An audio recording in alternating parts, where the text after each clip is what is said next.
defend तवे defend तो side कगाना है बिलम बदो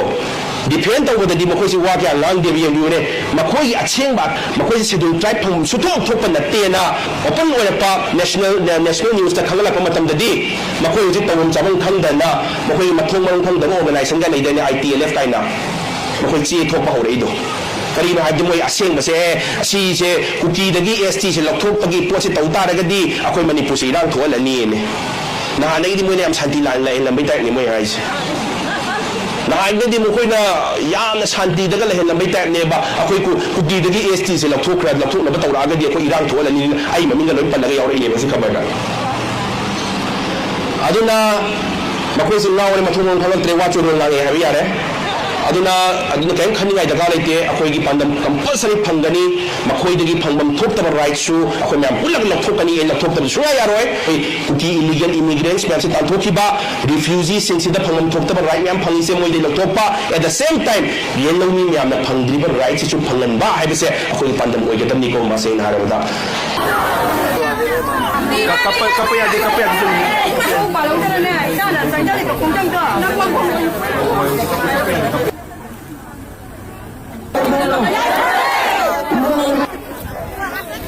Manipur mana? Kenapa lungsur Kaya halicin di situ kan ada kan boleh boleh. Manipur mana? Yang tu. Kita mau dah ada pada.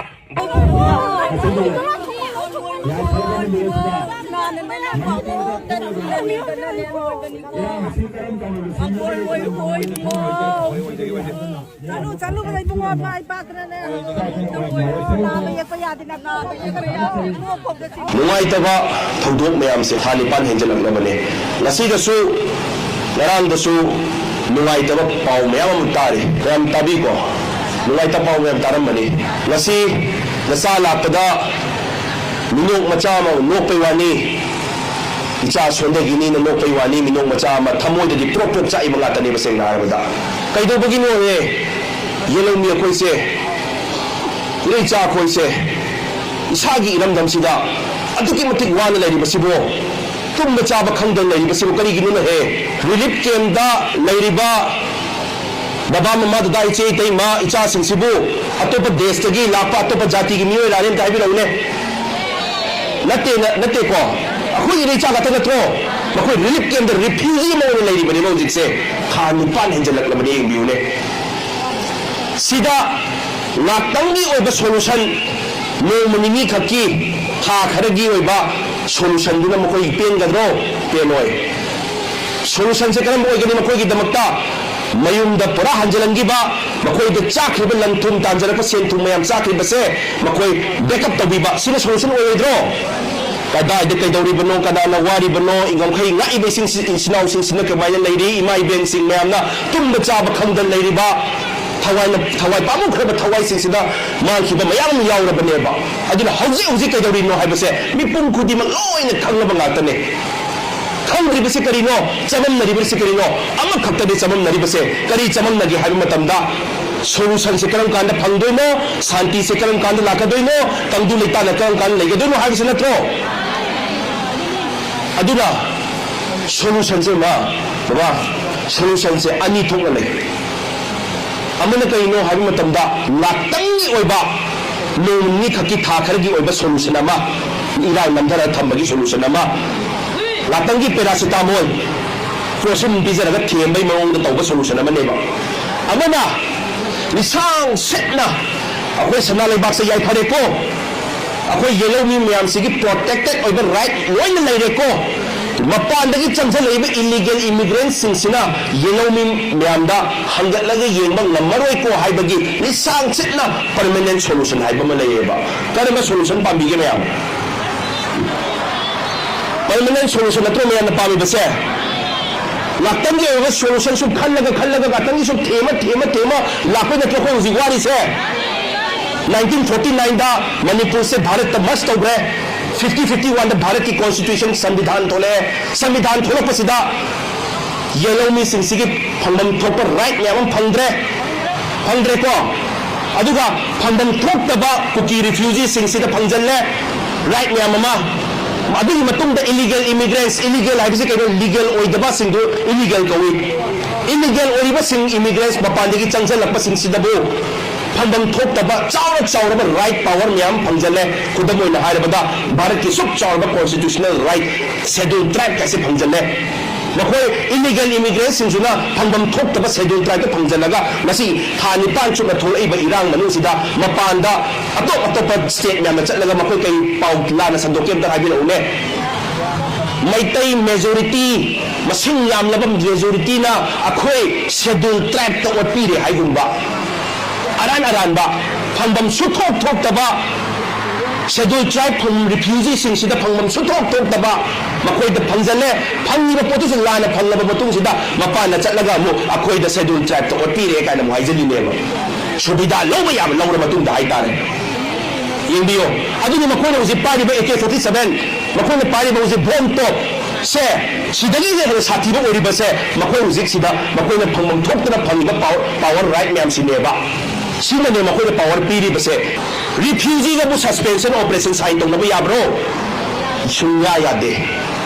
ꯃꯈꯣꯏꯗ ꯐꯪꯐꯝ ꯊꯣꯛꯇꯅ ꯐꯪꯖꯜꯂꯤꯕ right power ꯃꯌꯥꯝ ꯑꯃ agreement ꯃꯌꯥꯝ ꯑꯃ ꯁꯤꯗꯪ ꯅꯠꯇꯕꯤꯗ ꯌꯦꯡꯕꯤꯌꯣ ꯃꯤꯀꯣꯛ ꯊꯤꯕ ꯈꯪꯕꯤꯀꯣ ꯈꯪꯉꯤꯀꯣ ꯃꯌꯥꯝ ꯃꯤꯀꯣꯛ ꯊꯤꯕꯗ ꯌꯦꯡꯕꯤꯌꯣ ꯉꯔꯥꯡ ꯅꯍꯥꯟꯗ 2011ꯒꯤ ꯃꯤꯀꯣꯛ ꯊꯤꯕꯒꯤ ꯁꯦꯟꯁꯁꯇꯨꯗ ꯔꯤꯄꯣꯔꯠꯇꯨꯗ ꯀꯨꯀꯤ ꯍꯥꯏꯕ ꯃꯌꯥꯝꯗꯨꯗ ꯂꯩꯔꯦ ꯄꯥꯏꯇꯦ ꯊꯥꯗꯧ ꯃꯥꯔ ꯁꯣꯛꯇꯦ ꯃꯩ ꯃꯅꯨꯡꯗꯨꯗ ꯀ꯭ꯂꯥꯟꯁ ꯃꯌꯥꯝꯗꯣ ꯃꯣꯏꯅ ꯌꯥꯎꯅꯤꯡꯗꯕ ꯇꯣꯉꯥꯟꯅ ꯑꯣꯏꯈ꯭ꯔꯦ ꯂꯩꯖꯔꯦ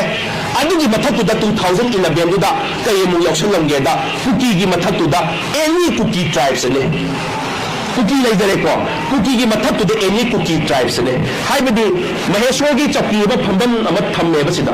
सि महेश्वर की दम फंबम ओइरबनी ngasi mama hoi dawa myam sinbirami ba chaki famda bai tare ama thambirami ama sila tapini ai damakta ai famba yarabane thangna bada chaki yema su ahang bam su thammame ba ado sina kana gi chaki no haraga sisu meheshwar gi ne Maheshwar की चौकी काफी थंगबद चौकी अहांग थमकान कनागिनो हंग महेश्वर की हरप तारगदी महेश्वर लौटूनरगा चौकी से थालमग महेश्वर की मी फमनब तौरी नथ्रो अदुना तापदी कुकी की मथक्तुद एनी कुकी ट्राइब्स हाइबसिदी मफम मोइमनुंग राजनीति सानरगा ब्यूरोक्रेट्स मैमदुगा सानरगा सिदा हपचलमे हाइरकांदा चंगो मपानदगी इलीगल इमिग्रेंट चंगो विलेज अथॉरिटी एक्ट 1956 सु लैबनिना फेक आइडेंटिटी मैम सारगा खुन कोई युम कुन लैरगदी खुन नमोइना कोई हाइबि याय अदु चंगो मतुंग मुके दौरे कोई खुन लैबसु यारे लैबि यारकांदा सुब चावरबा सुविधा फंगम सुथोक थोक तंग कोइदा शेड्यूल ट्राइब फंजले नुवाई अदु कनानो चंगिंग ओइदेसन दाइबिरोनी सिगुम मयाम से कोइना हाइदबा सेंदोक पई खोलाउ लाउदबा सी मयाम सने मा होइजि वारी बसे इंसान सेक्न वारा पई ने होइजि वारी बसे ममाम सु सोइबा हौजि सोइबा अरि मक सोइमिनबा सोय लापै नत्रो होइजि वारी से परमानेंट सोल्यूशन दो नतबिदा लातंगी थेमा सुम चंचल बैनेबा अखोय होजि वारी बसे से नारबदमा अदुना येंबियो परमानेंट सोल्यूशन से पीसे हारगदी पॉलिटिकल सोल्यूशन नतन उपाय लेते को ममा पॉलिटिकल सोल्यूशन असी म्याम लोय मतुंबम चाबम खंगदन लेरी इचा इसु लाकदर म्याम सिगिसु खंगदब यादे को अदुना अखोय डिफेंड लं सुम तौरगसु लेबि यारोय मी हुजिक लैरिबो मैमसिदा फै नत्रगा फत्ते हाइजब नचदे फबा यावंगनी को अदु अमखक फरगा अनिखक फरगा यारोय मसिदी सेन हारबदा पुलक टीम म फर मथौ ताय मयामना पॉलिटिकल फिल राजनीति से अवेयरनेस लैसे हाइब दमी खरन खनबा यावे राजनीति हाइबसे वोट हाइबसे वोट खोम चटपा ना चरा खर चाबा नुपा सिंह खरा अपाम सिंह हाइजब मी लोय हाइबसे नचदे नुपा सिंह खरा पुंजल लगा यु थबिनबा सियोने खल्लेबा राजनीति पॉलिटिकल अवेयरनेस अदु नते कोमा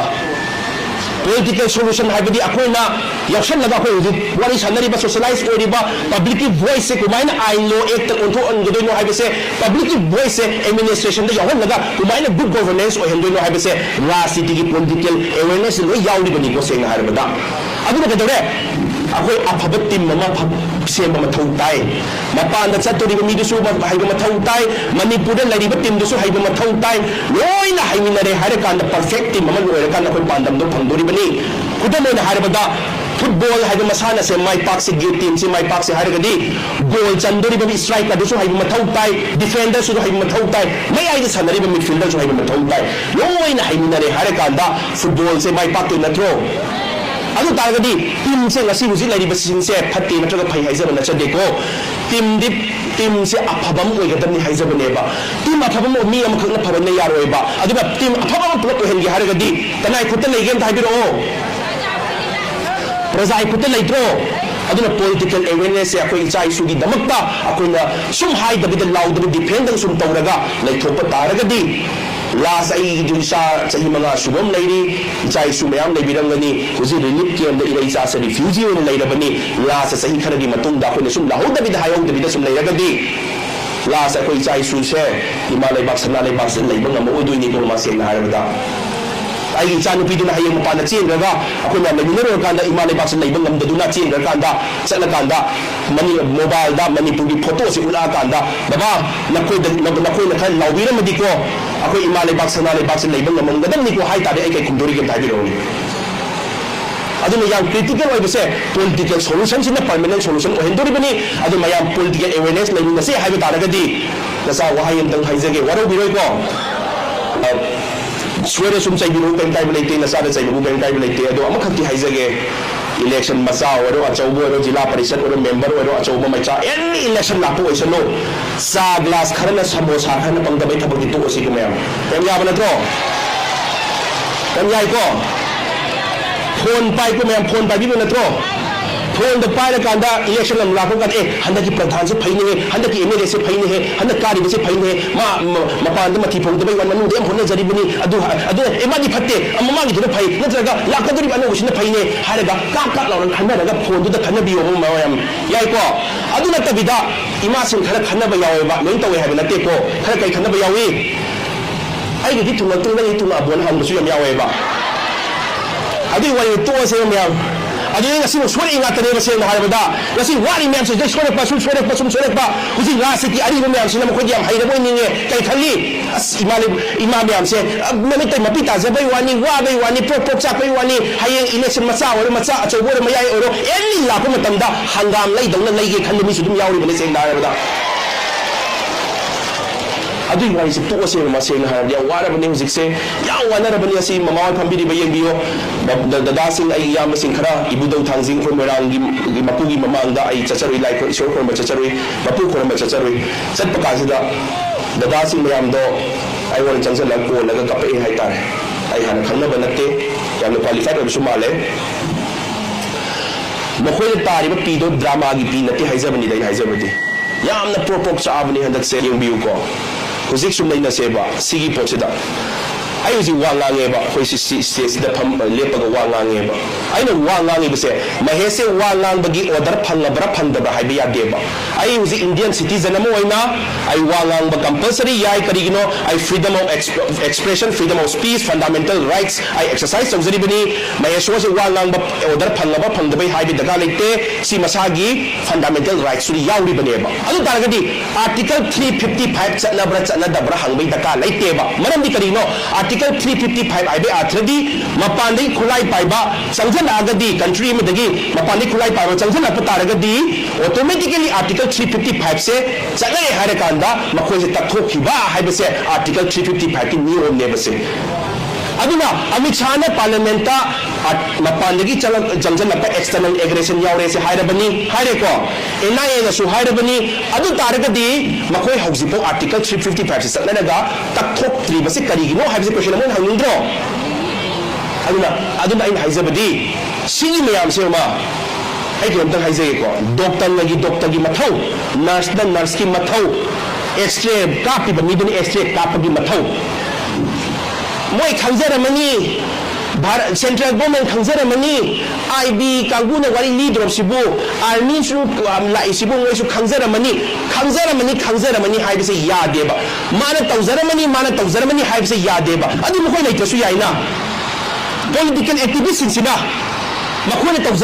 तौजरमनी हाइबे यादे अखोय सु पॉलिटिकल एक्टिविस्ट ओरिबनी को अदुना अखोय वारी से अखोय इसाम चलगांदा लीडर को मोय की पॉलिटिकल पार्टी की लीडर सिंदु अखोय वारी से लीबस मतौ तायेबा माने खंजरमनी हाइबसे यादेबा मा सेंग हारबदा ꯑꯩꯁꯦ ꯃꯌꯥꯝꯅ ꯃꯤꯍꯨꯠ ꯑꯣꯏꯅ ꯊꯥꯔꯛꯏꯕꯅꯤꯀꯣ ꯃꯄꯥꯟꯁꯤꯗ ꯑꯗꯨ ꯇꯥꯔꯒꯗꯤ ꯑꯩ ꯏꯔꯩꯕꯥꯛꯁꯦ ꯃꯩ ꯆꯥꯛꯏꯀꯣ ꯌꯦꯜꯂꯧꯃꯤꯁꯦ ꯃꯩ ꯆꯥꯛꯏꯀꯣ ꯏꯃꯥ ꯏꯕꯦꯟꯁꯤꯡ ꯇꯨꯝꯕ ꯆꯥꯕ ꯈꯪꯗꯅ ꯂꯩꯔꯤꯀꯣ ꯑꯗꯨꯅ ꯑꯩ ꯑꯝꯇ ꯂꯥꯎꯖꯒꯦꯀꯣ ꯍꯥꯏꯕ ꯃꯇꯝꯗ ꯃꯈꯣꯏ ꯔꯥꯖꯅꯤꯇꯤ ꯃꯥꯅ ꯌꯥꯎꯔꯤꯕ ꯔꯥꯖꯅꯤꯇꯤ ꯗꯣꯟꯗꯨꯒꯤ ꯃꯊꯛ ꯊꯣꯡꯕꯁꯤꯡꯗꯨꯅ ꯅꯪ ꯍꯥꯏꯕ ꯌꯥꯔꯣꯏ ꯅꯪ ꯍꯥꯏꯕ ꯇꯥꯔꯒꯗꯤ ꯑꯩꯈꯣꯏ ꯔꯥꯖꯅꯤꯇꯤ ꯗꯣꯟꯒꯤ ꯑꯁꯣꯛꯄ ꯃꯌꯥꯝ ꯂꯥꯛꯀꯅꯤ ꯑꯇꯣꯞꯄ ꯁ꯭ꯇꯦꯠꯇ ꯑꯁꯣꯏꯕ ꯂꯥꯛꯀꯅꯤ ꯅꯪ ꯋꯥ ꯉꯥꯡꯕ ꯌꯥꯔꯣꯏ ꯍꯥꯏꯕ ꯃꯇꯝꯗ ꯑꯩꯒꯤ ꯏꯃꯥ ꯂꯩꯕꯥꯛ ꯆꯥꯛꯄꯗꯕꯨ ꯋꯥ ꯉꯥꯡꯍꯟꯗꯕ ꯑꯩꯒꯤ ꯏꯃꯥ ꯏꯕꯦꯟꯁꯤꯡ ꯇꯨꯝꯕ ꯆꯥꯕ ꯈꯪꯗ ꯂꯩꯕꯁꯤ ꯋꯥ ꯉꯥꯡꯍꯟꯗꯕ ꯊꯋꯥꯏ ꯃꯥꯡꯈꯤꯕ ꯃꯌꯥꯝꯁꯨ ꯂꯩꯔꯕꯅꯤ ꯁꯤꯗ ꯋꯥ ꯉꯥꯡꯍꯟꯗꯕ ꯁꯤꯗ ꯋꯥ ꯉꯥꯡꯍꯟꯗꯕ ꯇꯥꯔꯒꯗꯤ ꯅꯪꯒꯤ ꯄꯥꯔꯇꯤꯁꯦ ꯅꯋꯥ ꯂꯧꯗꯦ ꯍꯥꯏꯔꯝꯕ ꯀꯩ ꯀꯥꯏꯒꯦ ꯁꯤꯅꯦ ꯑꯩꯅ ꯍꯥꯏꯖꯔꯤꯁꯦ एनी बिहार की पार्टी ओसनो दिल्ली की पार्टी ओसनो महाराष्ट्र की पार्टी ओसनो आई नसाना खंगजब खरा हाइजगे याम नोनबे दरकार लेते अगी फुरुक की दमकता येलोमी की दमकता वा गांजगे हाइबदे यारक्तब पार्टी दुदी मणिपुर दा खोंदा हलोय को हाइब मतन मक्लाक नि अदमनि मसेंगना हारबदा अदु गट्स तो लयोसनिदा अदु लाइन हाय रासि दोन दी अदु नो रासि दोन हाइब लेते ऑपरेशन रूलिंग होने मतम नते रूलिंग ऑपरेशन होने मतम नते रासि दोन लेते मीनु द लय हाइसे इना तौगदब थबक्ति यावाली मतम चंगन है सिदी ममा होय म्याम खुद लेको टीम फजरो सेम मथौ ताई नसाई पॉलिटिकल अवेयरनेस की मतंग दुदा इचिनाउ म्याम नंग खै ngai basing tum bachaba khangdri na leiri basing se